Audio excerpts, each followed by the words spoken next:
Nepal, Myanmar, Bangladesh, Sri Lanka और अब Bhutan. China ने एक एक करके भारत के सभी पड़ोसी देशों को पैसों का लालच देकर अपने इशारों के ऊपर नचाना शुरू कर दिया है। बाकी देशों के बारे में तो चलो समझ आता भी है, वो भारत और चाइना की दुश्मनी का फायदा उठाने के लिए जब चाइना से कुछ मिलता है तो चाइना की ओर झुक जाते हैं और जब भारत से मिलता है तो भारत की तरफ हो जाते हैं। लेकिन इन सब में भूटान एक अकेला देश था जो कई दशकों से लगातार भारत के साथ खड़ा था। चाइना ने जब जब भूटान की इंटरनेशनल बाउंड्री के ऊपर एग्रेशन दिखाया, उसके ऊपर आक्रामकता दिखाई, भारत ने भी हमेशा भूटान का साथ दिया और भूटान की रक्षा की। कोविड-19 जब पीक के ऊपर था, उस समय भारत ने भूटान को पहले 1,50,000 और फिर उसके बाद 4 लाख कोविड-19 की वैक्सीन डोनेट की थी।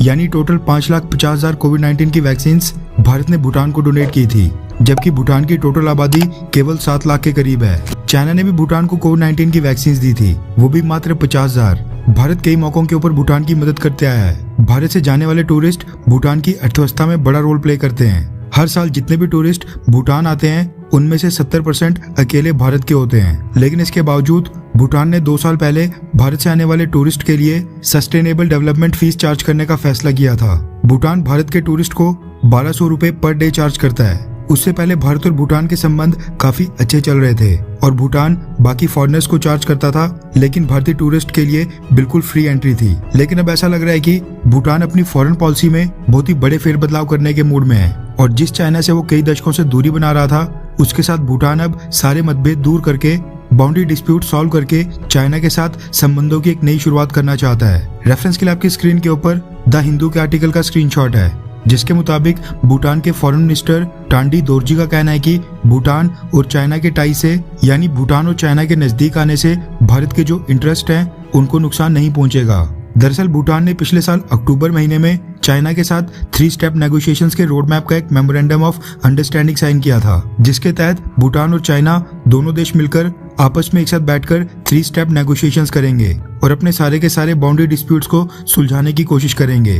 भूटान के विदेश मंत्री ने इसी नेगोशिएशन की ओर इशारा करते हुए बोला कि डोकलाम ट्राई जंक्शन, जहां पर भारत, चाइना और भूटान तीनों की बाउंड्री मिलती है, उसको लेकर भारत के हितों का खास ध्यान रखा जाएगा और भारत के हितों के साथ ना कोई समझौता किया जाएगा, ना ही भारत के हितों को नुकसान पहुंचाया जाएगा। भूटान के विदेश मंत्री ने बोला कि हमें कोविड-19 पैंडेमिक से सीख लेनी चाहिए और सभी पड़ोसियों को अपने बीच के सारे इश्यूज रिजॉल्व कर लेने चाहिए, यानी सभी पड़ोसी देशों को अपने सारे मतभेद दूर कर लेने चाहिए। उन्होंने कहा कि ये दुनिया बहुत ही कनेक्टेड है, इसलिए सारे बॉर्डर डिस्प्यूट्स को सॉल्व कर लेना भारत, चाइना और भूटान तीनों देशों के हितों में है। इसके साथ उन्होंने कई मुद्दों के ऊपर बातचीत की, जिनमें से मेन पॉइंट ये था कि भूटान अब चाइना के साथ अपने सारे मतभेद दूर कर लेना चाहता है। भूटान के विदेश मंत्रालय का साफ कहना है कि अब वो चाइना के साथ भूटान के सारे बाउंड्री डिस्प्यूट्स को सक्सेसफुली सॉल्व करना चाहते हैं और इस तरीके से सॉल्व करना चाहते हैं जो भूटान और चाइना दोनों के हितों में हो। भूटान और चाइना के बीच इस बातचीत के शुरू होने के बाद जिस स्पीड से आगे बढ़ रही है, कई सारे थिंक टैंक्स और एक्सपर्ट्स का कहना है कि चाइना के साथ बाउंड्री डिस्प्यूट सुलझाना ये तो भूटान का बहाना है। भूटान को अब चाइना से होने वाले आर्थिक लाभ का लालच आ गया है। थिंक टैंक्स का कहना है कि कोविड-19 पैंडेमिक के बाद भूटान ने अपनी फॉरेन पॉलिसी में मेजर बदलाव किए हैं और अब भूटान आगे आने वाले सालों में चाइना की तरफ और भी ज्यादा नरमी दिखा सकता है। कई एक्सपर्ट्स का कहना है कि जल्दी से जल्दी नॉर्मलाइजेशन करने के चक्कर में भूटान चाइना के साथ कोई ऐसी डील या ऐसा बाउंड्री एग्रीमेंट भी साइन कर सकता है जो भूटान के खुद के पक्ष में ना हो।